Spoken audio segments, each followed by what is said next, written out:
રોજગાર મળે અને નવા નવા આપણે ગમે ઉદ્યોગ હોય આપણે મહિલાને આપણે દેશું, બેરોજગારમાંથી મુક્ત કરશું અને સારી જિંદગી દેશું. અધૂરો રોટલો મળતો હોય તો આખો રોટલો તમને મળશે. જય ભારત, જય.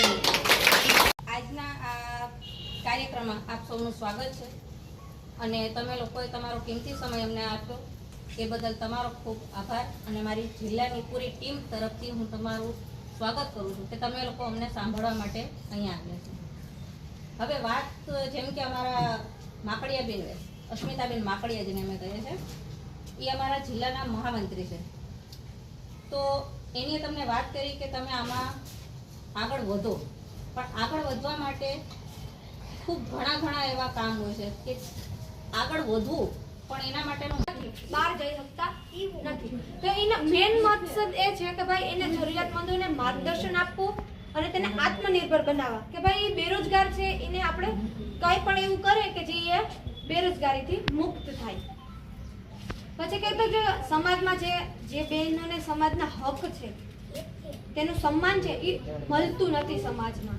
માની લો કે ઘરના વ્યક્તિ એમ કે અંજુબેને કીધું એમ કે ભાઈ તારું કામ નથી, તને ખબર પડે નહીં, પણ ઈ આખું ઘર સંભાળતી હોય એને ખબર ના પડતી હોય કે ના પડતી હોય. જે આખું ઘર સંભાળીને બેઠો આખું પરિવાર નાનાથી લઈને મોટા કરતા હોય એને ની દાળ કરું, આખા કઠોળ તમામ મગ, અડદ, તુવેર, ચણા, ઓળિયા બધીની દાળ બનાવું. બધીને આ ટાણ મારી પાસે જેટલી દાળ છે આખી દવા વગરની છે, ઓર્ગોનિક. એટલે તમે હું આજે કહું ને કાલે કહેતી હતી કે તમે એક ટાણું ખાવ પણ તમે વસ્તુ સારી ખાવ.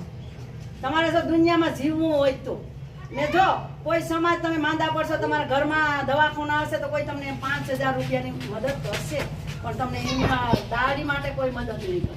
જો તમારું શરીર હાજર. સ્ત્રી ક્યાંય કોઈ અવાજ ઉઠાવતી નથી, સ્ત્રીને કોઈ હક મળતો નથી. એવા માટે જ નારી સેવા સમિતિએ આ હક કે સ્ત્રી એમનો પૂરેપૂરો હક બહાર પાડી અને વાત કરી શકે એવા માટે જ આ સંસ્થાનું આયોજન કર્યું છે.